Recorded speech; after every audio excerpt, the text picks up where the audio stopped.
everyone. Oh my goodness. That wonderful tune medley was Gum Wrappers Drifting in the Wind by Dan Page and Stay at Home Blues by Anne Shaw. And the credits we're doing tonight are a little bit different because we're doing them all up front and once again at the end because the band is the Dance Hall Players that we are playing music of tonight. And you can read the long list of musicians they've had. And I know Anne's going to talk about them in this show. And she wishes to thank them all. The CDs that you can find those on are in the Out of the Silence CDs. First one, Gum Wrappers, is on the #2 album. And Stay at Home Blues can be found on #1. And where to buy all of the following: the Bandcamp, CD Baby, CDSS Store, Folk Sales, AADS. And let me just say, if you want to spend a really wonderful afternoon listening to music, Amazon Music has a whole bunch of the Dance Hall Players, and I just love listening to them in the background today as I was working on the show. I am Darlene Hamilton, and we are the Historical Tea and Dance Society. On our team, we have Lindsay Verbal assisting with the program, handling media, and our attendee questions. We have Reed Wilson monitoring Zoom for questions and posting. And we have Larry Hansen monitoring Facebook live chat for questions and posting. And as you know, if you've been here before, we invite you to post questions in the chat boxes on both those platforms, Zoom and Facebook. You probably know where to find it by now. We love having questions. The guests will be happy to answer them in the after talk. And if we can get some of them in later in the show, who knows, maybe we will. So do stick around for the after talk. If you did not register for this and you didn't yet get the after talk link, we will be posting it several times at the end of the show. Let me jump right into a bio. Anne Shaw grew up in beautiful Vancouver studying classical piano and then spent 20 years in Minnesota teaching musical theory, practice, and history as a lecturer at Carleton College. Upon retiring in 1999, Anne moved back to the west coast of Canada to be near family, where she still teaches piano. That's when Anne met Dan Page and first encountered English country dance. The two went on to found the Dance Hall Players, who play live music every Thursday night for Victoria English Country Dance. Boy, wouldn't that be great. The Dance Hall Players have now been together for over 20 years, have played for hundreds of dances in Victoria, plus occasionally in Vancouver and Seattle, as well as on Main Island. The Dance Hall Players have now recorded 7 albums, from their first one live at Dance Hall in 2010 to their 2 pandemic-era albums of original tunes entitled Out of the Silence. Please welcome our guest, Anne Shaw. We're so happy to have you with us. Thank you, Darlene, for the invitation to be here. It's been so much fun just putting it together, much less sharing it with you all. You've already mentioned the music that we heard and we chose to start with. And I'd like to say that Gum Wrappers, a beautiful and whimsical air by Dan, a fiddle player. Stay at Home Blues, sort of blues, by me with classical music training. And that kind of wonderful sort of balance is one of the things that I've so enjoyed with my collaboration with Dan and with all the people who've come to be part of the Dance Hall Players and Victoria English Country Dance. Let me tell you how all that came about. And that's going to be my first story. Okay, so yes, thing number 1. Opportunity. Opportunity. When I met Dan, it was through a series of coincidences. I just moved here to Victoria, BC, beautiful southern Vancouver Island, and it was my father's 90th birthday in the year 2000, and I decided to give him the gift of music. He hadn't really heard me play because I've been living in the East, and we did that, and then we had done so much work, we all thought that maybe we would put on a formal recital in the spring of 2001.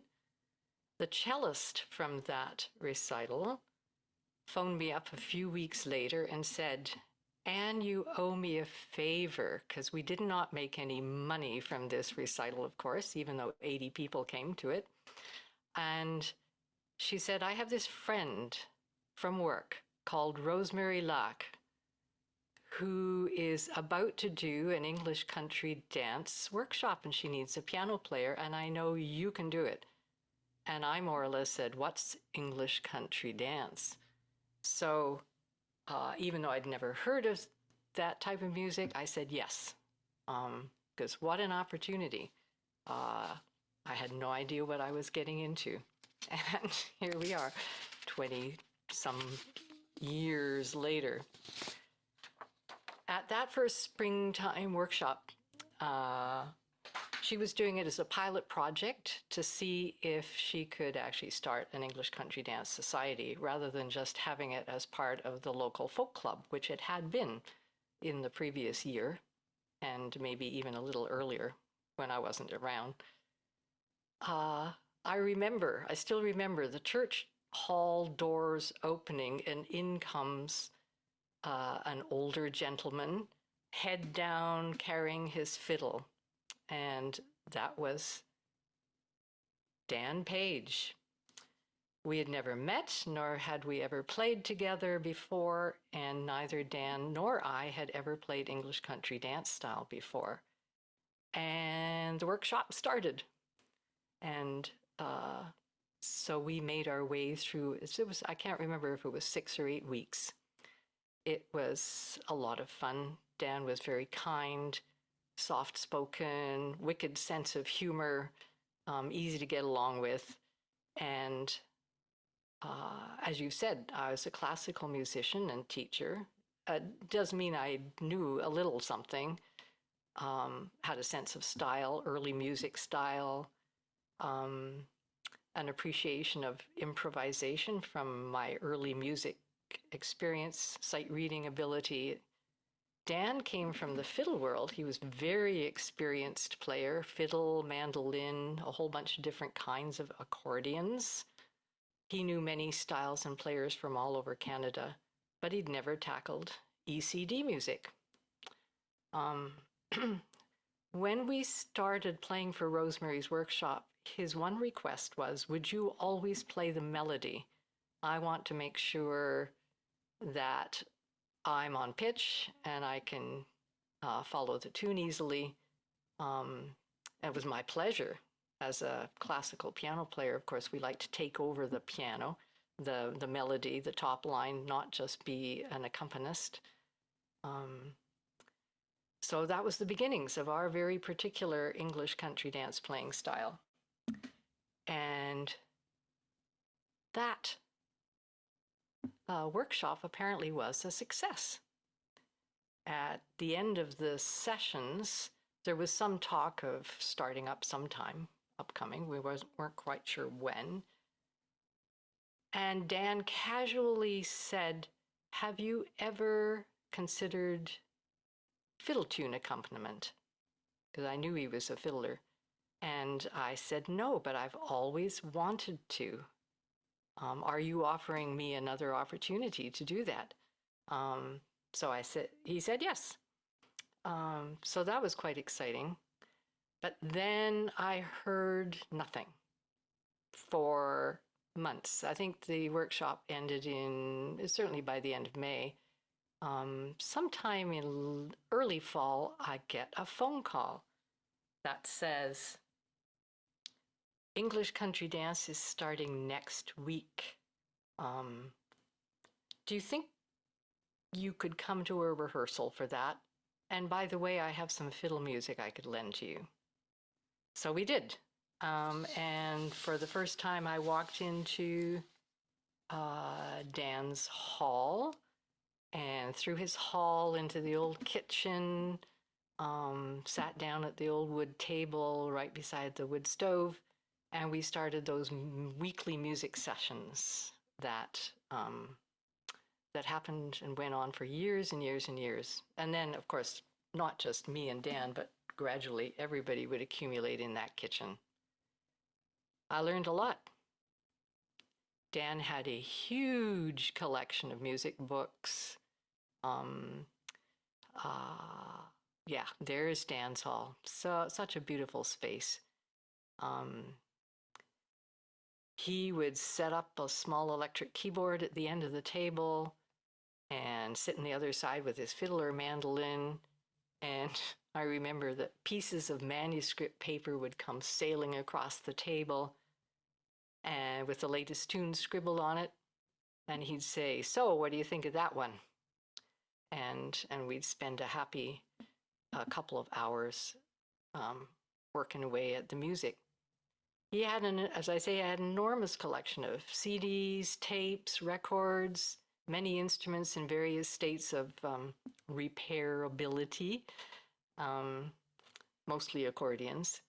And he was already a composer of over 100 tunes at the time, and all danceable tunes, um, and still writing. And he was the one. He was an autodidact. He claimed he didn't finish high school, and was sort of, a little unhappy about that. But he knew more about any subject that he was interested in than many people. He was the one who introduced me to Playford's 1651 collection. I knew about it. I'd seen it. He owned a copy, and made a Xerox copy of it for me. And that was true of many, many other kinds of articles, musics, so on. I think one of the first CDs he loaned to me was a Bare Necessities CD. Um, uh, and typical Dan, within a few weeks of playing tunes together, he says casually, the Newfoundland dance people are coming. A week from Saturday, we're playing. And there it was again. A little bit of an opportunity. And I, at that time, found out that Dan's Hall, the one that you saw in the photo there, was used for all kinds of dances, all different kinds of dance. It was, and now, of course, English dance started there. It had been used for Newfoundland dance, for Morris dancing. Dan built this hall himself. This is his own addition to the old farmhouse in which they lived. His wife at the time was a Morris dancer. Rosemary knew her, I understand, quite well, and she was involved in the but I think it was Contra Dance Part 1 and Morris Dance in Victoria. And apparently there was belly dancing and a number of other things. So this hall reverberated with music, and I benefited from that. At the beginning of these English dance sessions, only Dan and I played, just the two of us. There was an old piano that he'd rescued from a barn somewhere that had blue legs that he'd replaced, because the original ones apparently had been gnawed by something. And the piano wasn't too bad. It was easy to see the dancers, easy to hear Rosemary, because I really didn't know anything about English dance, how it worked. So it was rather pleasant to be on the main floor and see everybody close by.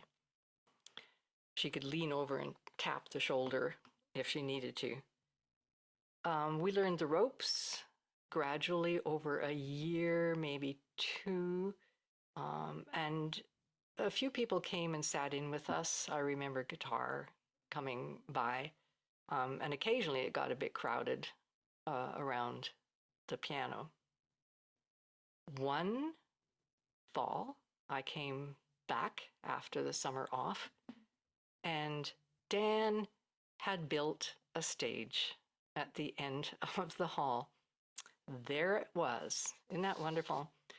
Um, he just punched out the end. After all, he built it himself. He punched out the end of the room and added the stage.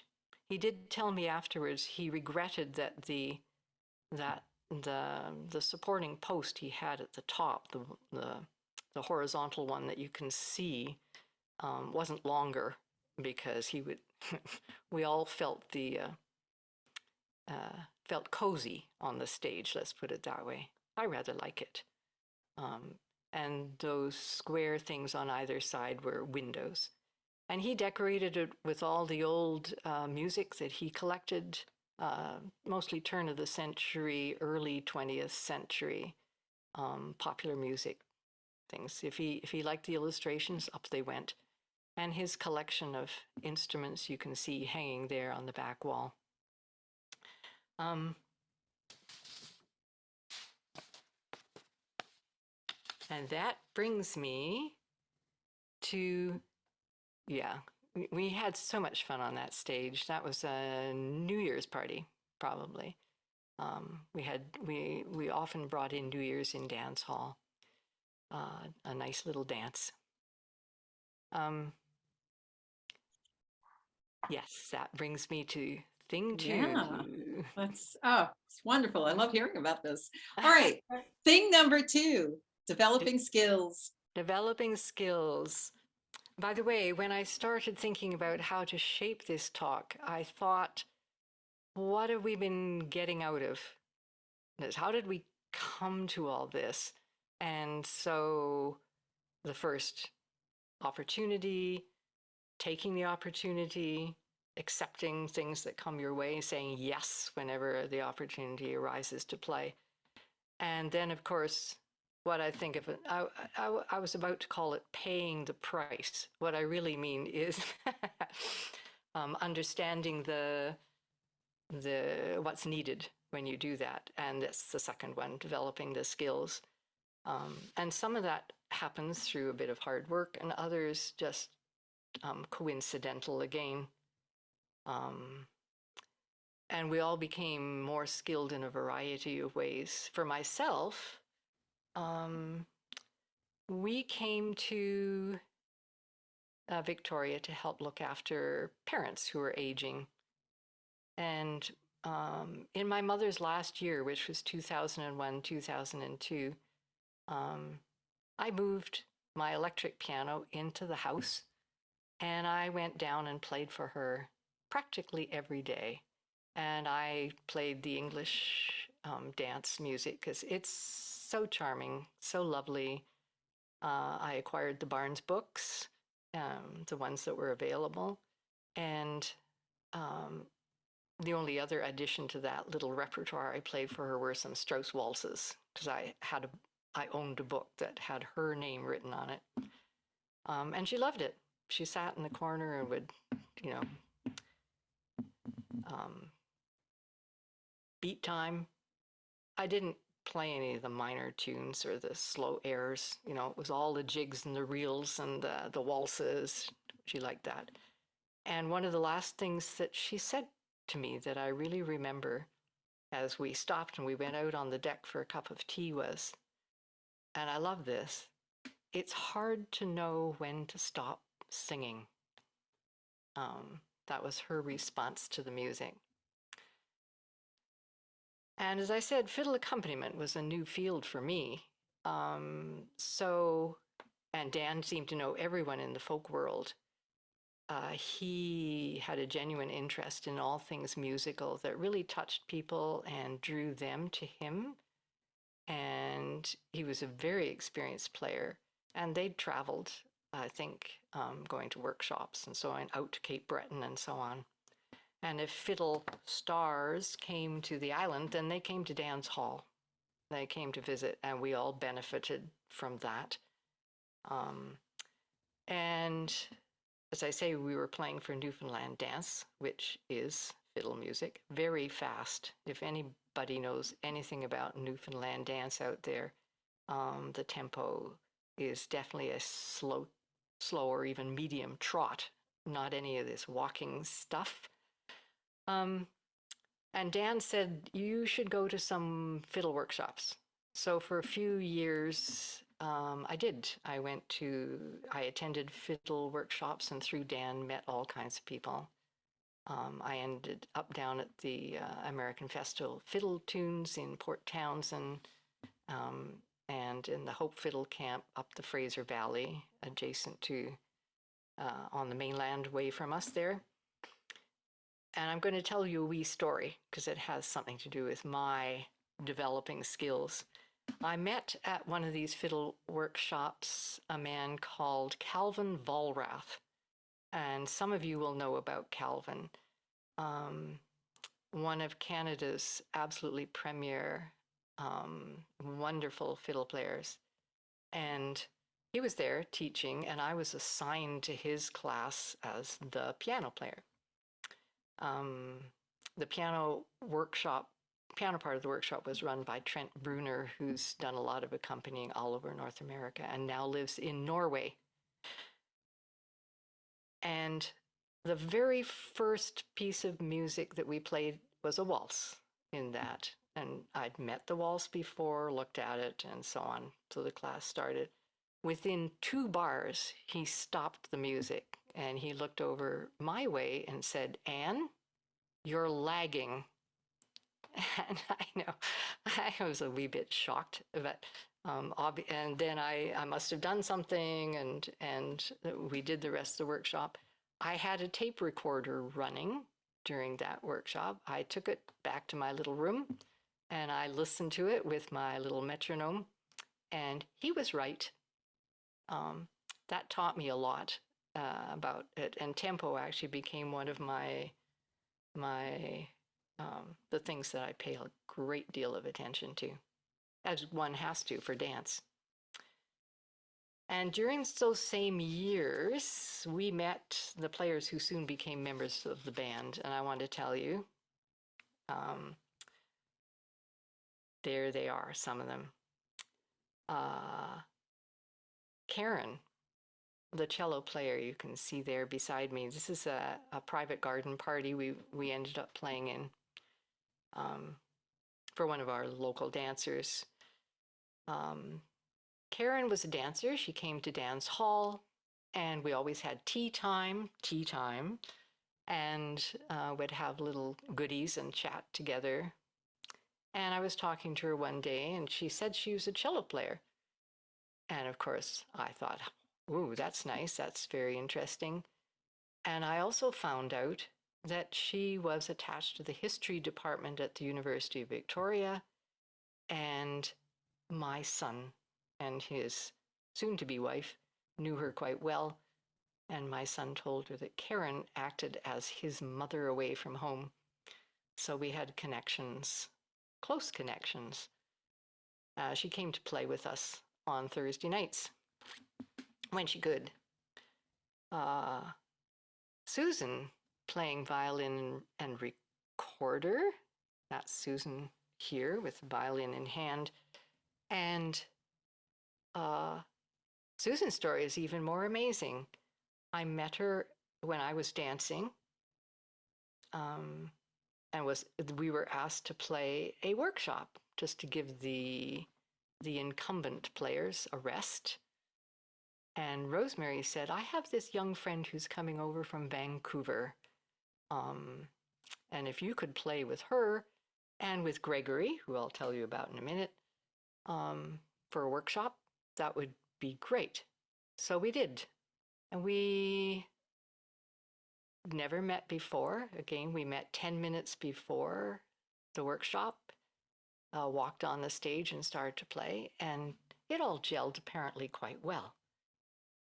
I said to my husband just before the dance that evening, she reminds me of somebody I used to know. And I couldn't remember the name, and suddenly it popped in to my head, and I walked up to Susan and said, is your mother's name Irfona? And she said, how did you know? And Irfona Larkin, Susan's mother, and I had gone to music school together in Ottawa at Carleton University. What a connection, eh? That's just so amazing. Gregory, who you'll see in the band photo coming up soon, plays flute and guitar, and we all we met at chamber music festivals.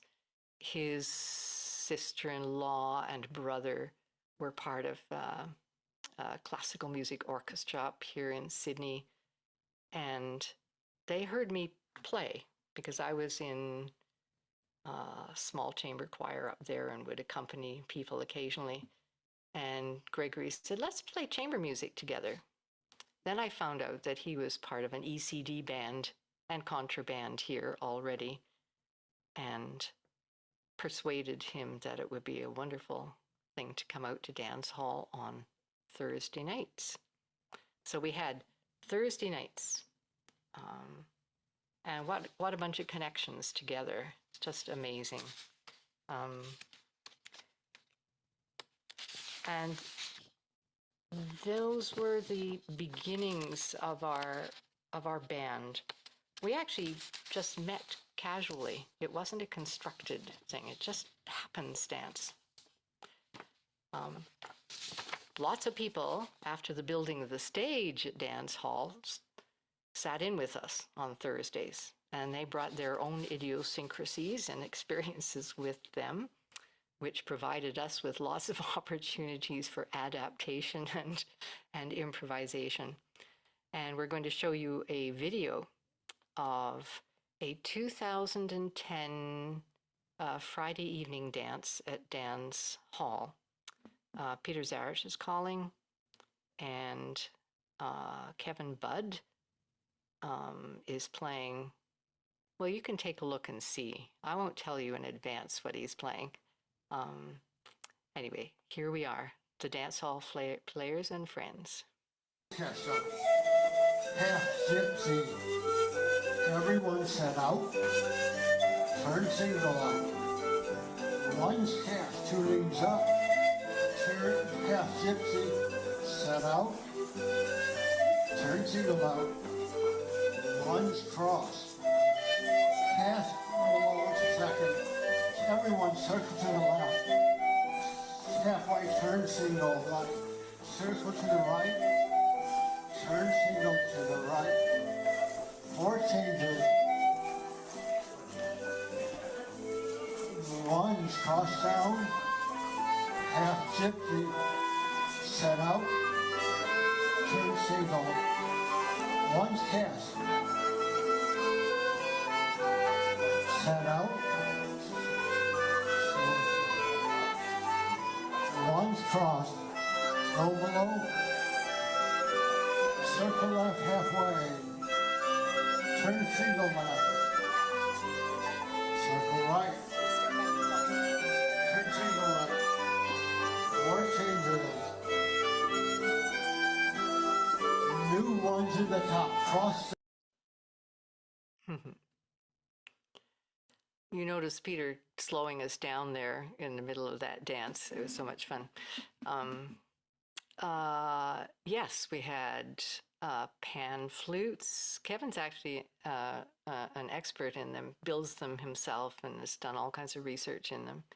And also he, on the far side of Karen, who was playing cello in the front of the stage there, was David Gallup playing concertina. And David, who came as a dancer and obviously player for a long time with us, also brought a new height to entertainments, which was something that Victoria became famous for. Meaning we did it once as a sort of a lunchtime entertainment at a ball, and then from then on, everyone expects you to do it.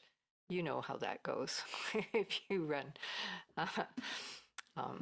But again, wonderful learning experiences. And up on stage was Susan playing recorder with her violin sitting on her knee, and Dan playing his mandolin and me at piano. within a few years, I met Keith, who became our second violinist, second backup violinist who joined the band. I knew Keith's music through those sessions at Dan's table long before we actually met. Keith was well known to Dan as a composer and as a fine fiddler, and they had hung out when they were all a lot younger that they even appear in this photo.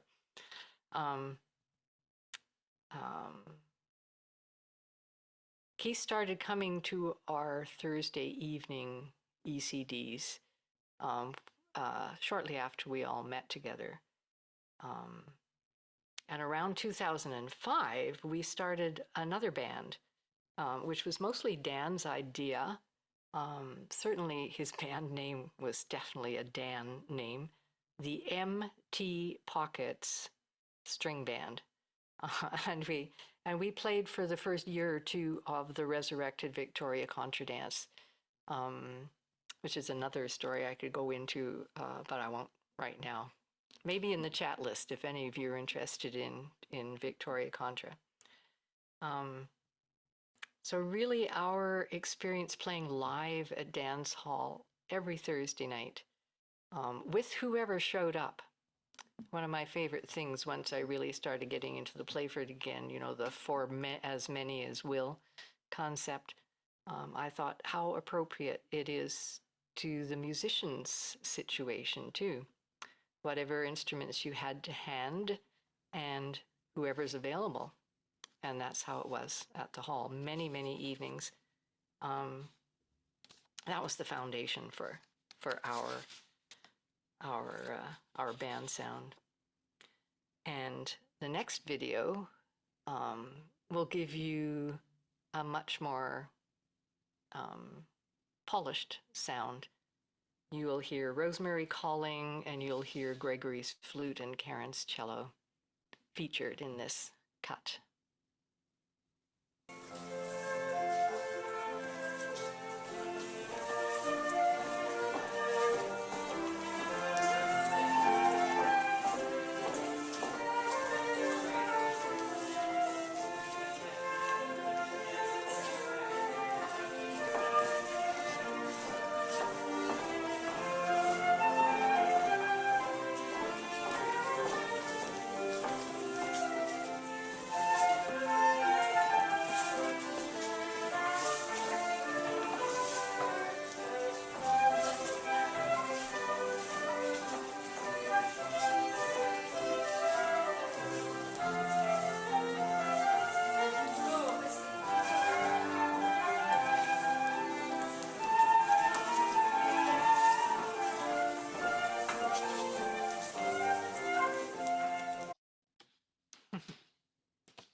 So we come to a place we were already playing in 2010 together. And we were about to make our very first recording, which represents what I've called Thing 3. All right. Great story. Expansion. That's okay. There it is. Expansion.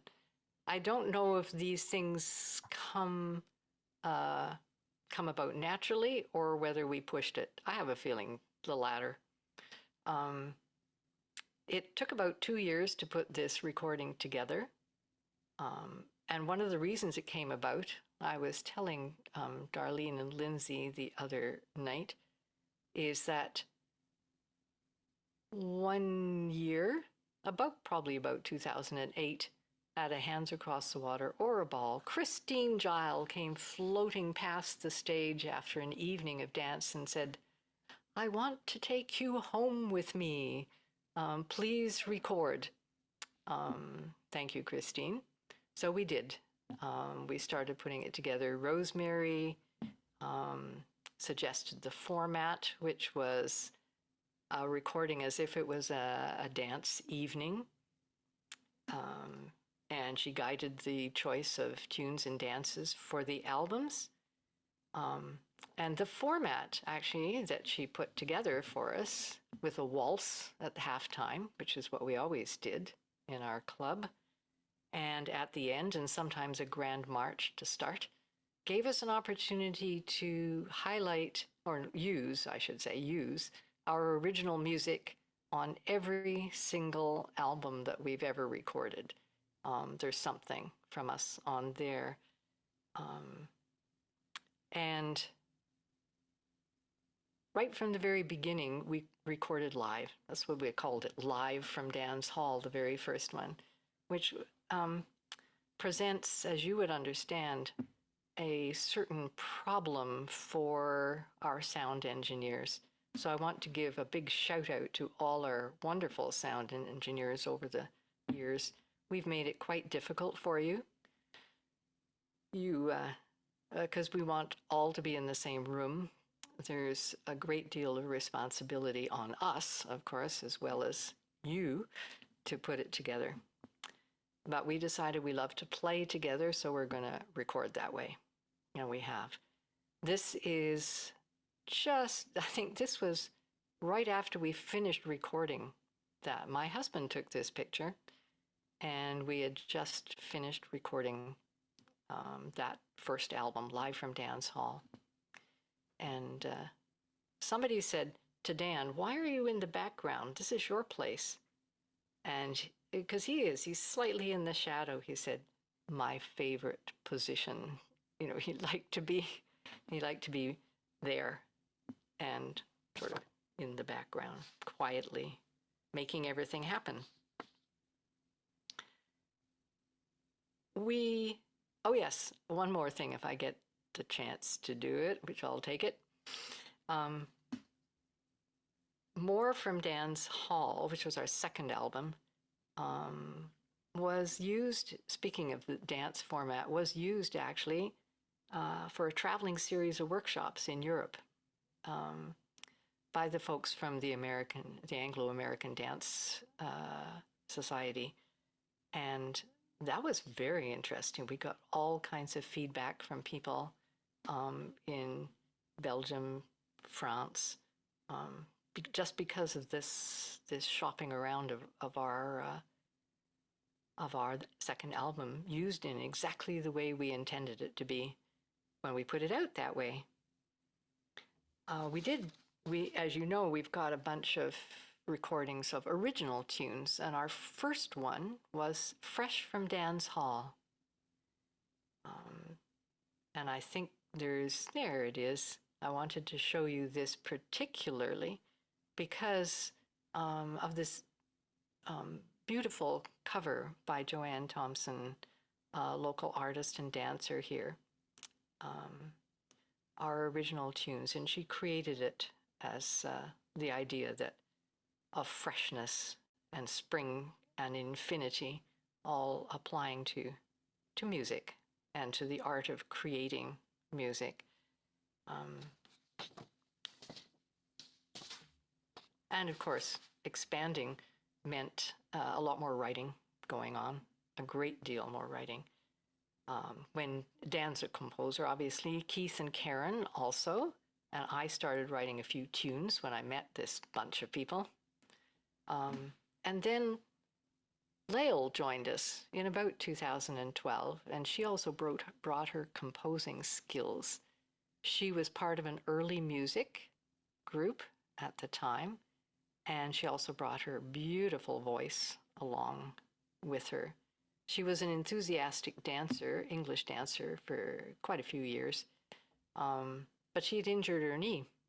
So we invited her to sit in with us on Thursdays instead, and while she recovered, and she never really left the stage. We loved it. We loved having her with us, and she's been an absolutely fantastic addition to our playing together. The band expanded farther when Keith and Karen could no longer play. Karen's friend Barry came to replace her on cello. He was a very experienced classical player, and he added the texture of banjo to some of our pieces. which we all enjoyed. Lael one year could not come for the entire weekend. I think it must have been a Hands Across the Water weekend. And we were going to feel her absence greatly. I think there were only 2 of us left if she took off. So she recommended her friend Aaron, who is a fiddle player, violinist, mandolin player extraordinaire. And you can hear him on a couple of our more recent albums. He didn't know about English dance music. He was well-known around town as a good player. And I suggested, he said, oh, just give me the music. It'll be all right. And I said, let's meet for coffee and we'll have a wee chat first. And because we were going to go and play a week later. And he told me afterwards he was grateful for that, but he was also amazing. People couldn't believe that was the very first time he'd ever played English. He just fit in, he could improvise, he was sensitive to the lines, and he loved the music. So we were all hooked. He was hooked on the music, we were hooked on his wonderful playing. We have traveled a little bit. I was asked about that. We've been to Seattle Folklife a couple of times. There we are. Aaron, me, Susan, and Gregory.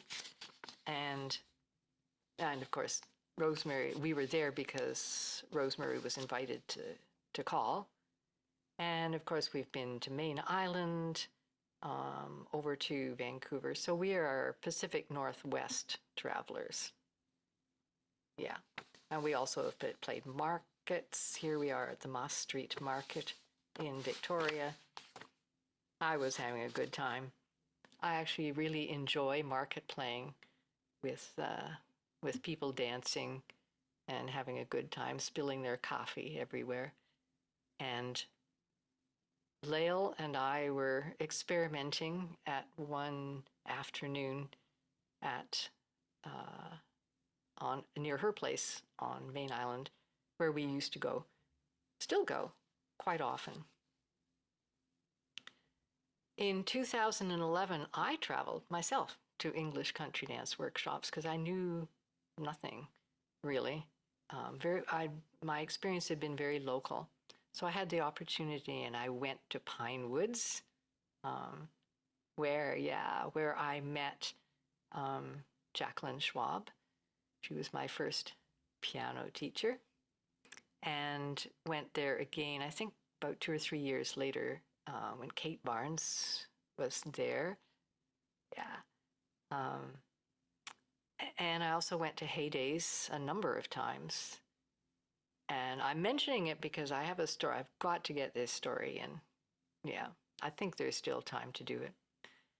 The special story I want to share is of Karen, our cello player, and a tune that she had written in 2011. And we met at Heydays, which was up at Bishop's Ranch at the time. And one of the people who was there was Jonathan Jensen. Yay. And you remember, for many of those who've been there was a custom, the gathering, forgotten that, the gathering where everybody would get together. You'd sign up, and I wanted Karen to play, and she was very shy. She said, oh no, nobody wants to hear my tune, da da da. So I just signed us up. And I said, you can't back out now, you have to come and play.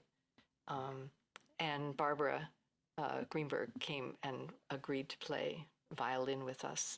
And we played Karen's new tune, For Musical Friends. And Jonathan was there at that gathering. He heard the music, liked it so much that he wrote some words for it and absolutely thrilled Karen by sending them to her.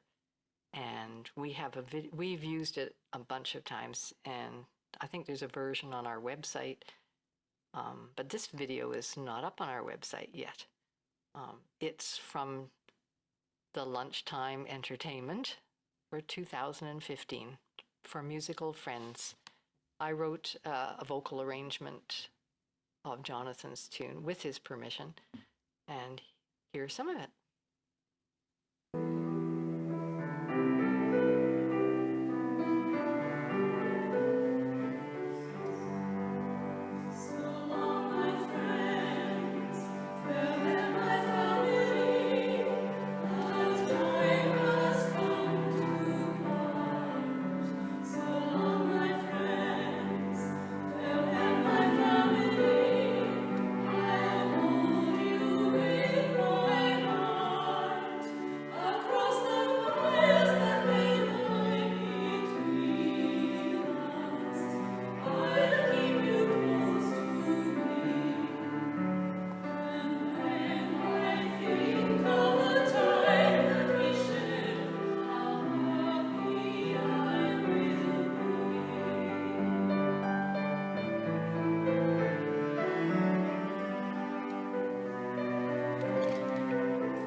That one always gets me. Thank you, Jonathan, so much, and Karen for that.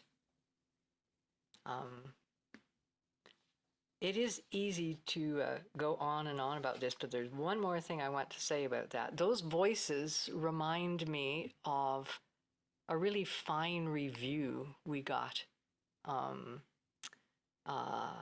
Probably my favorite review, besides our very, very, very first one about Live from Dance Hall that we received from Bruce Hamilton.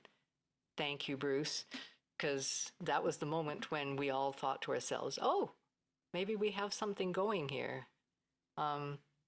This one was from Colin Hume, and it was An Evening at Dance Hall, and we had recorded his dance and tune, Unrequited Love. And Colin said, it's simply beautiful. I wasn't expecting the voices the third time through, but I realize you're not the typical English country dance band.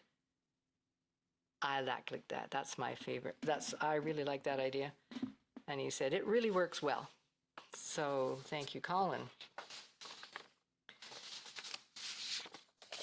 Thing 4. Yeah. Yeah. Number 4. Community. This has been a very nostalgic exercise for me, for us, because I've talked to others about it. Putting together some stories about our experiences it's led me to consider, what is it about Victoria that, or Victoria ECD music scene, why is it unique? And I've come up with a bunch of stuff. We probably don't have time for it all. Number 1 is dance hall. Those of you who've been there will understand what I mean. It's created a warm sense of gathering together for a common purpose. Invited into a very unique, dedicated space. And Dan and his partner Sid hosted every Thursday night for years. You know, people brought, the fireplace was always on, except in the summer. Different groups volunteered every week to bring goodies for the next week. There were cleanups, there was organizing committees, and this was all before we became a society. And as many other places, so Victoria is probably not unique in this. Whenever anybody gets into trouble, the community has a tendency to just say, we're going to set up a roster and we'll feed this person for 3 weeks while their broken arm heals, or that kind of thing. That certainly goes on here. We've luckily had open band. We've had visiting musicians. Local artists and photographers have contributed willingly to our CD production. Again, those kind of things happen elsewhere as well. We've developed a local callers group. Rosemary had to leave town in order for that to happen. We were also happy with Rosemary. She was bearing the brunt of everything. But when she couldn't do it any longer, the group came together and found people. So we do have alternate callers now. And what a blessing that is, as you know. We've taken on giving music workshops, accompanying callers workshops, all that kind of stuff. Great fun. And really for us, because we didn't travel very much, is the visiting callers, other visiting musicians bring the ECD world to us. And maybe that's why we've done so much recording, so that we can return the favor, except digitally rather than live, even though live's so much fun. One of the great community efforts here was the 15th anniversary of Victoria ECD, when the evening ball took place at Government House. Some of you who are listening, watching, might have been there. And what an occasion that was. Government House, the seat of BC's Lieutenant Governor and, in quotes, the home of all British Columbians. It was a huge amount of work from everybody in the community. Rosemary discovered old dance cards from the 19th century. I searched the BC archives for descriptions of music events and found a manuscript version of the British Columbia March by Bushby, local composer, 1864. And that British Columbia March is what you're going to hear when we play the video of the Grand March that opened this ball and allowed everybody to show off their absolutely fabulous costuming.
Great.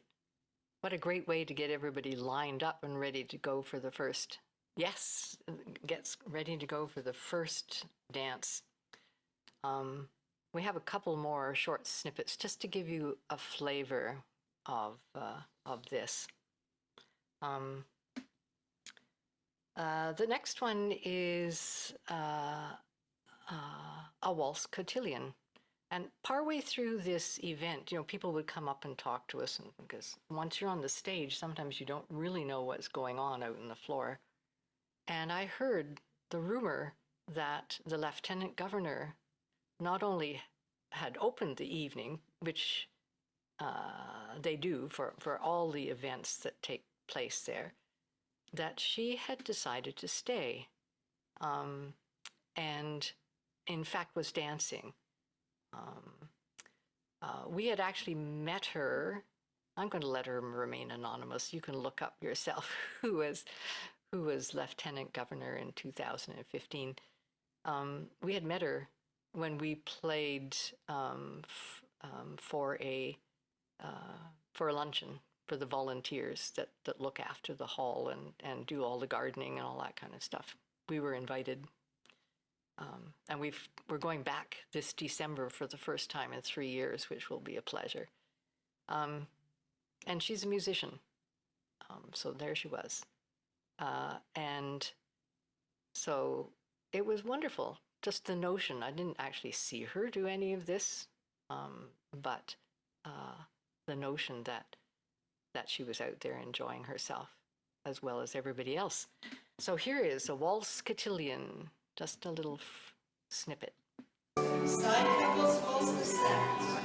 Waltz across. Waltz back to one side.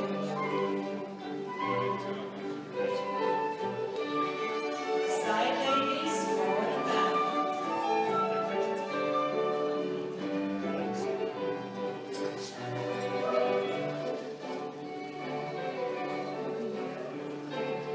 And ladies.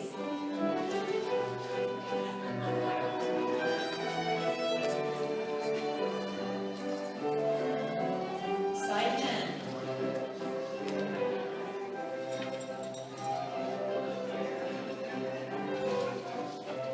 And men.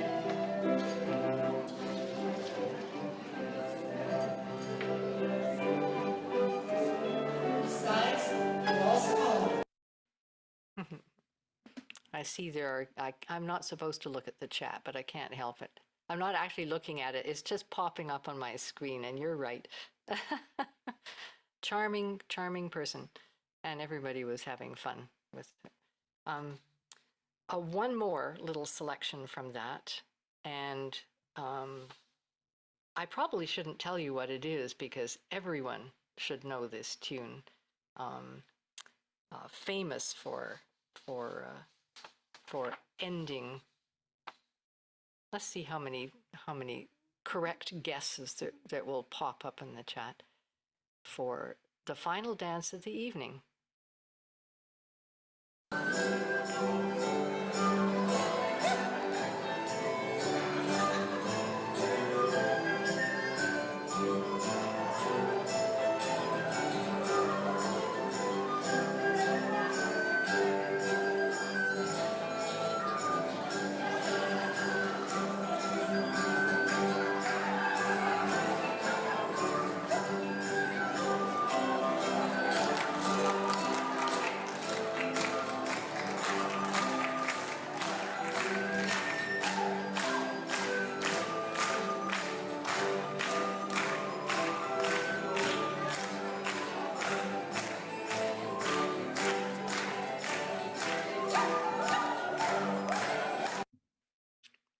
Yes, sir, you're right. Sir Roger, who could miss it? It was so much fun, so much fun. And all the stuff that was going into all this, the costuming, poking around with the research and stuff is all part of the creativity, which was my last idea that goes into the production of ECD. There And it is. thing number 5. Yes, thing number 5. And we are going a little bit late, but that's okay. We have time Okay. for you. We're loving it. And we know Okay. there's something All right. special coming at the end. Great. Yeah. A little bit of something. I won't go into the details here. The two things that were on my list under creativity were, of course, improvisation.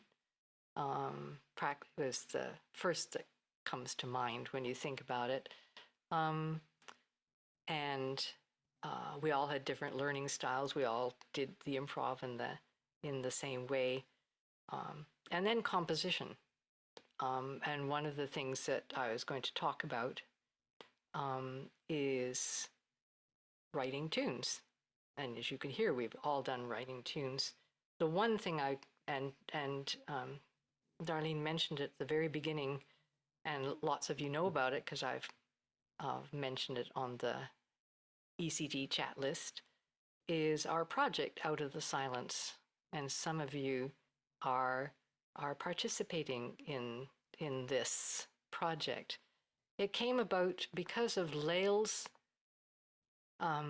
invitation to us all within a couple of weeks of when we all got shut down, when the silence descended upon us all, that if we couldn't play together, then let's write tunes for when we could play together. Her initial suggestion was a tune a week, which we all thought was a little bit out of the ballpark. And it was an intensification of the activity that we'd been doing all along. And we've managed to record. And the recording of these albums has been another interesting aspect of being creative. Adam Iredale Gray, who's been sound engineer in our last 4 recordings, had to adapt everything. Was he willing to have X number of people in his studio? So we started, there's Lael. She actually proved that she could play a recorder through her mask. It was possible, but she didn't actually do it. We all were masked, and there were only either 3 or 4 of us together. And mostly we never saw Adam. He was elsewhere. And we had to accept that we were not going to be making this recording completely live. So there was some overdubbing involved. However, it's another aspect of creativity. If you can find a way to do it, do it. And then it was Lael's idea, really, the idea of inviting the choreographers in the ECD world to participate in this project. And bless you, we have well over 20 new dances to various tunes by all of us. Even some from the 2nd volume that's just come out recently. And we're expanding the new dances concept to include the earlier dances from our original albums. And in closing, I just want to say thank you so much. It's been an opportunity for me to revisit what I love about ECD, playing together with my friends, playing for people who love to dance, watching the movement on the dance floor. I call it the pleasures of functional music, actually doing music for a purpose, a very particular purpose. Meeting people from around the world, seeing the joy on people's faces. And let me leave you with a poem.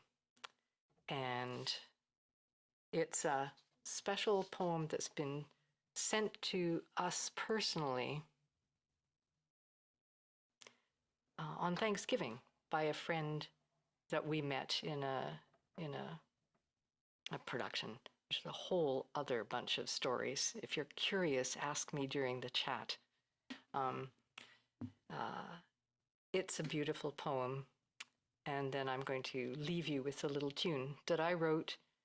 And again, for those of you who know, I wrote it during some hard times, this little waltz I'm going to play for you, and it's called Take Heart. The poem by John O'Donohue, On Waking. I give thanks for arriving safely in a new dawn, for the gift of eyes to see the world, the gift of mind to feel at home in my life. The waves of possibility breaking on the shore of dawn, the harvest of the past that awaits my hunger, and all the furtherings this new day will bring.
Well, that was beautiful. Thank you so much.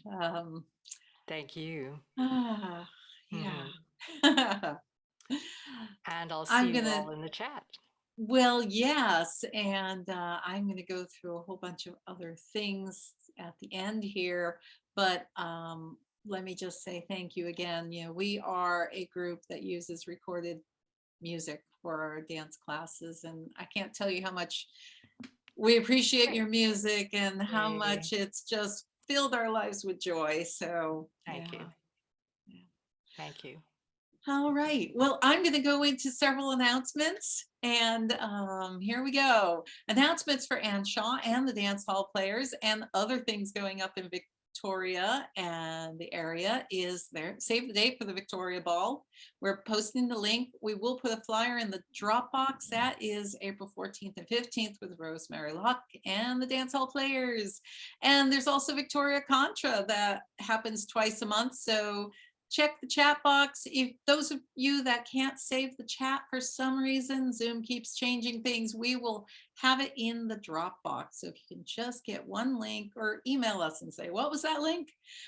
We are posting a link for resources for the dance hall players, their website, video links, donations, music sources, how to contact Ann.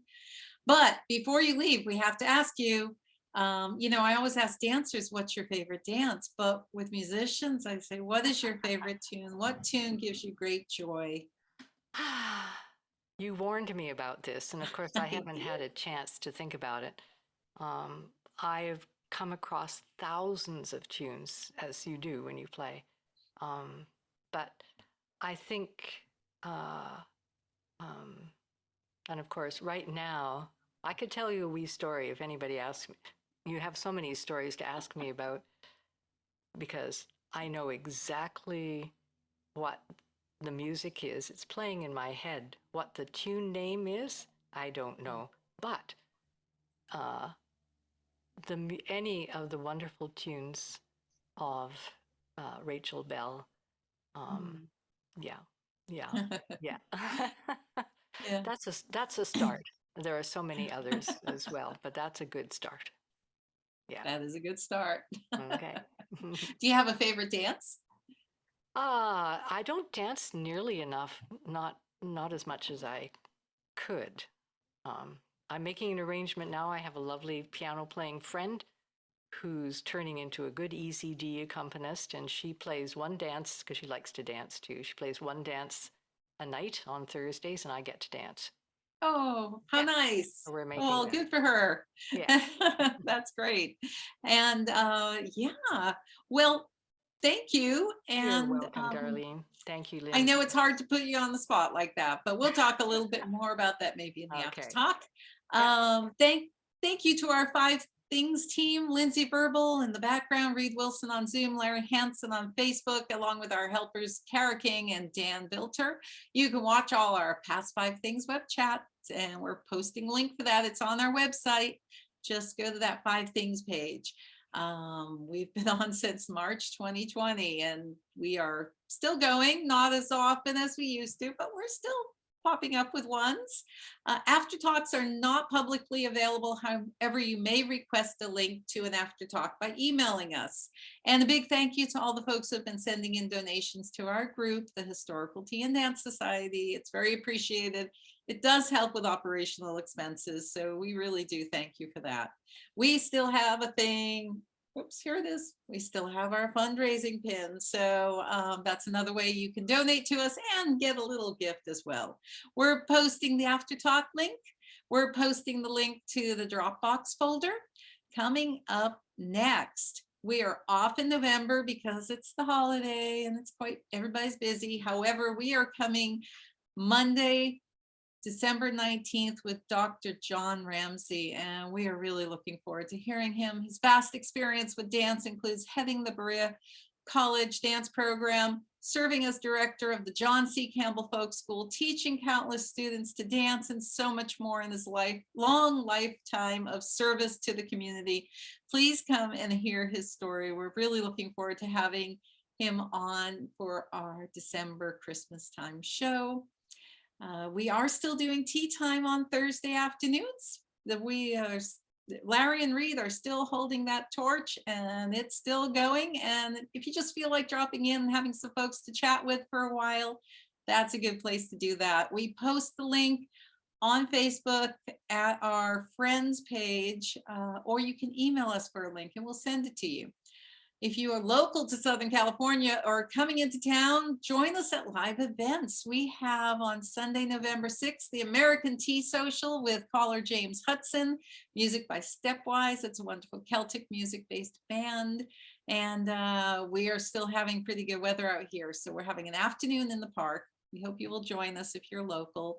Go to our website to find out more. And Brooke Friendly is coming into town. Yay. Saturday, November 19th, we're having a Brooke Friendly dance party. So again, check our website.